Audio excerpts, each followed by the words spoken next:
बात कर रहे हैं। देखिए साहब, बात ऐसी है, चीन ने दुनिया भर के अंदर बहुत सारे देशों के साथ में तरह तरह के सीमा विवाद पाल रखे हैं। ऑफिशियली वो ये कहता है कि मेरे 14 देशों के साथ सीमा विवाद हुआ करते थे। ऑफिशियली चीन का कहना है कि भाई मैं 14 देशों के साथ बॉर्डर शेयर करता हूं, उनमें से 12 देशों के साथ वो लास्ट ईयर तक बॉर्डर डिस्प्यूट रिजॉल्व कर चुका है। लास्ट ईयर तक चीन जो है वो 2020 तक बॉर्डर डिस्प्यूट रिजॉल्व, यानी कि अब उनकी कोई लड़ाई नहीं है पड़ोसियों से। अच्छा, लेकिन 2 देश ऐसे हैं, क्योंकि 14 में से 12 का काम हो चुका है, 2 देश बचे हैं। वो 2 देश कौन कौन से हैं? इंडिया एंड भूटान, जिसके साथ उसका विवाद आज तक चल रहा है। ऐसी स्थिति में इन 2 देशों को ध्यान में रखते हुए चीन ने अपने यहां पर एक नया बिल पारित किया है, और उस बिल में इन सीमा क्षेत्रों के ऊपर खुद की कार्रवाइयों को जो भी वो करता है उन्हें वैध ठहराने का प्रयास किया गया है, यानी लीगल, कि हम जो कर रहे हैं सब सही है। आज इसी के बारे में आप जानने वाले हैं कि चीन का इन 2 देशों से सीमा विवाद और चीन के द्वारा हाल ही में पास किया गया कानून जो कि 1 जनवरी से एक्टिवेट होने वाला है, इसका क्या तो प्रभाव हो सकता है, क्या इसकी वजह से बातें निकल कर आ सकती हैं। ऑफिशियली ये न्यूज़ जो है वो वहीं के एक न्यूज़ चैनल जिनहुआ करके एक न्यूज़ चैनल है चीन का, वहां से निकल करके आई है। तो जितनी जानकारी वहां से निकली, क्योंकि ऑफिशियली डॉक्यूमेंट अभी बाहर नहीं आया है कि उसमें क्या लिखा गया है क्या नहीं लिखा गया है, जो उस न्यूज़ चैनल से बात निकल करके आई वो हम आप लोगों तक पहुंचा रहे हैं। तो उम्मीद है आप लोगों को यह बात समझ में आ रही होगी कि हम चर्चा करने वाले हैं चीन के द्वारा पास किए गए एक लैंड बॉर्डर लॉ के बारे में, जो कि भारत के साथ मिलिट्री स्टैंड ऑफ जो इसका चल रहा है उसके अगेंस्ट निकाली गई है। क्या आपको मेरी बात समझ में आ रही है? अच्छा, तो अब हम चर्चा करने वाले हैं चीन के साथ भारत और भूटान के संबंधों की, साथ में इस बिल के अंदर जो जिनहुआ न्यूज चैनल ने बातें बोली उसके बारे में। तो जरा चलिए थोड़ा सा समझाते हैं आपको, पहले इसको समझना शुरू करिए। आपको साथियों अपने द्वारा यह बात पहले से पता होनी चाहिए कि भारत और चीन का 3488 किलोमीटर का लैंड बॉर्डर है, और वो पूरा की पूरा बॉर्डर कहीं ना कहीं किसी ना किसी प्रकार के डिस्प्यूट्स में फंसा हुआ है। यानी कि चीन जो है वो भारत के साथ में बॉर्डर डिस्प्यूट के मामले में अपनी हरकतें करता रहता है। उसका प्रयास रहता है कि वो भारत और डोकलाम या फिर भारत और भूटान इन क्षेत्रों में अपनी पहचान या पहुंच बनाता रहे।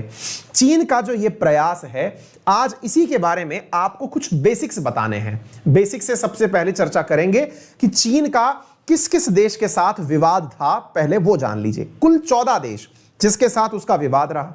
वास्तविकता में वो ऑफिशियली कहता है कि 14 देशों के साथ विवाद था, लेकिन वास्तविकता में सीमा 14 के साथ साझा होती है, विवाद 18 के साथ है। यह जो क्रिएटिविटी है ये केवल चीन को प्राप्त है। अब आप पूछेंगे एक मिनट सर, एक मिनट, क्या दोबारा बोलिए?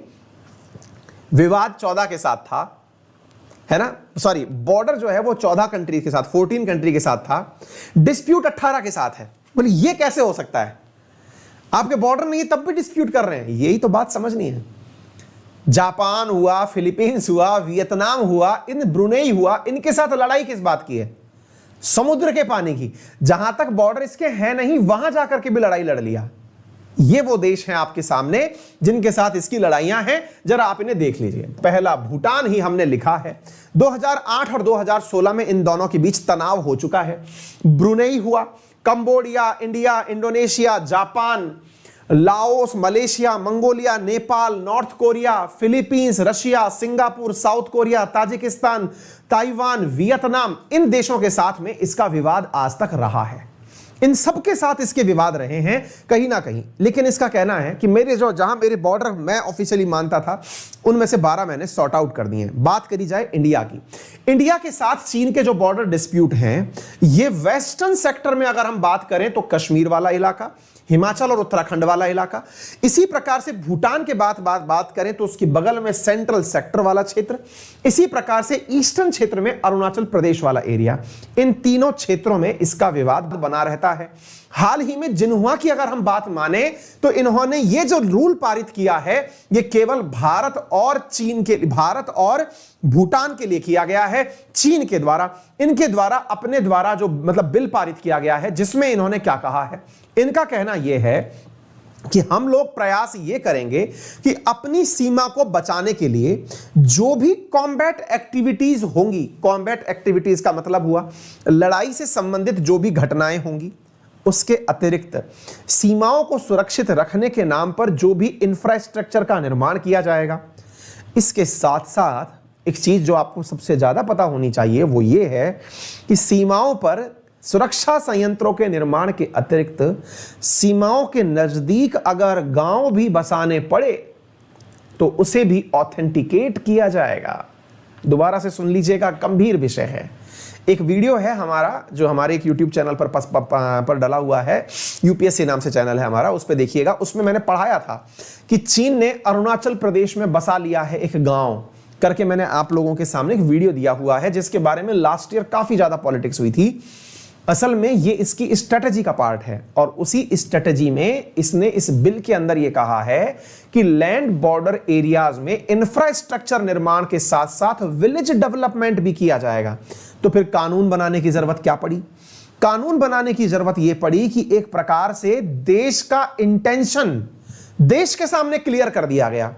देश के सामने क्लियर कर दिया गया से मतलब क्या है? देखिए, जिस प्रकार से भारत आज भी अपनी सीमाओं की सुरक्षा बड़ी मुस्तैदी से करता है, लेकिन भारत सरकार कानून बना दे। कानून का मतलब क्या हुआ?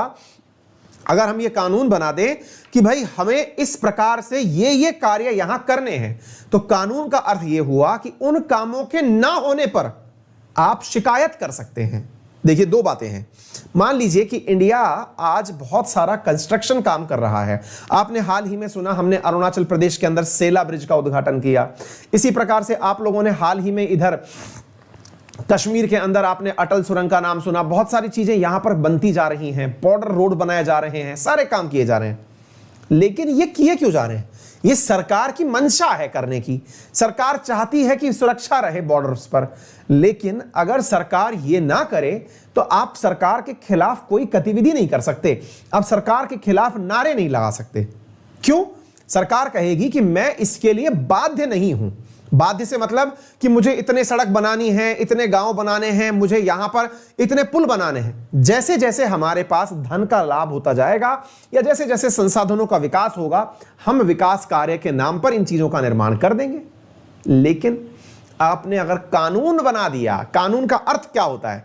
कानून का अर्थ होता है कि भारत अगर यह कानून बना दे कि मैं बॉर्डर्स पर ये सब काम करूंगा, इसका मतलब सरकार खुद इस काम को करने के लिए अब बाउंड हो चुकी है, बाध्य हो चुकी है कि करना ही पड़ेगा। इसका सीधा सा अर्थ यह हुआ कि सरकारें चाहे जो भी हो, उन्हें वो मिनिमम काम करने पड़ेंगे, और अगर नहीं किया तो आप उनकी शिकायत के नाम पर कोर्ट जा सकते हैं। तो अब चीन ने क्या किया है? चीन ने भी कुछ ऐसा ही किया है। चीन की सरकार शी जिनपिंग के नेतृत्व में बॉर्डर पर जो भी गतिविधि कर रही है, चाहे वहां पर हथियार भेजना हो, सड़कों का निर्माण हो, बुलेट ट्रेन्स का निर्माण हो, एयरपोर्ट्स का निर्माण हो, सेना की आवाजाही हो, गांवों का निर्माण हो, तिब्बत पर कंट्रोल हो, ये सारे काम अभी तक तो शी जिनपिंग के विल से चल रहे थे, लेकिन अब इसे कानूनी रूप दे दिया गया है। कानूनी रूप का मतलब चाहे 1 दिसंबर के बाद में शी जिनपिंग रहे ना रहे, लेकिन यह काम होकर रहेगा। अर्थात यह चीज अब वहां के लीगल डॉक्यूमेंट्स में शामिल हो गई है। अर्थात हम यह भी मान सकते हैं कि चीन जो बॉर्डर्स पर हमारे साथ हरकतें कर रहा है, अब इसे कानूनी रूप मिल जाएगा। मतलब यह हुआ कि आने वाले समय में चीन अपने आप से यह कहेगा कि हम तो हमारे कानून के कारण बाध्य हैं अपने बॉर्डर पर, यानी इंडिया के बॉर्डर पर गांव का निर्माण हमने इसलिए किया क्योंकि हमारे यहां तो कानून है ऐसा करने का, और हम अपने कानून से बंधे हुए हैं, क्योंकि हर देश यही बताना चाहता है कि हम अपने कानून से बंधे हुए हैं। अब आप पूछेंगे तो सर इसके मायने क्या निकालें? देखिए, मायने ये हैं कि जिस प्रकार से चीन केवल ये कह करके दुनिया के सामने एक लाइन बोलता है वो कि भाई मैं जो हूं वो 9 डैश और 11 डैश लाइन को अपना क्षेत्र मानता हूं। आपने अक्सर सुना होगा, मैंने आप लोगों को कहा है कि भाई अक्सर उसका स्टेटमेंट होता है चीन का कि भाई मेरे पूर्वजों ने समुद्र में जहां जहां तक बकरियां चराई थी, मतलब एक तरह से जहां जहां हमारे पूर्वज थे वहां वहां तक मेरा क्षेत्र है। जब ये 400-500 साल पुराने इतिहास को, यानी कि वो जो चिंग डायनेस्टी है उस समय के इतिहास के आधार पर दुनिया के देशों पर अपना अधिकार जता देता है, फिलीपींस, ब्रुनेई, इन सब देशों के साथ में नाक में दम करके रखता है, अब तो ये खुद कानून बना लिया है। तो कानून बनाने के बाद तो ये हर गतिविधि को एकदम लीगल प्रूव करेगा कि ये तो हमारी गतिविधि कानून के मुताबिक है, जनवरी 1 से ये वैलिड हो जाएगी। क्या आप मेरी बात समझ पा रहे हैं? तो उम्मीद है आपको इस नए कानून के मायने समझ में आ गए होंगे, यानी इससे इसकी उन गतिविधियों को बल मिल जाएगा जिनको अब ये कह पाएगा ये तो मेरे यहां का कानून है साहब, और मैं अपने कानून से दूर कैसे जा सकता हूं, आपके लिए कानून कैसे बदल लूं। उम्मीद है अब आपको ये बात समझ में आ गई होगी। तो यहां पर यही कारण है कि इसकी इस मंशा के कारण, यानी इसका जो विजन चल रहा था खुद को लेकर के, यही कारण है कि भारत और इसके बीच में अब तक 13 बार बातें हो चुकी हैं, 13 राउंड्स की टॉक हो चुकी हैं 11 अक्टूबर तक, लेकिन इन बातों का नतीजा बेनतीजा रहा, यानी कोई परिणाम नहीं निकला।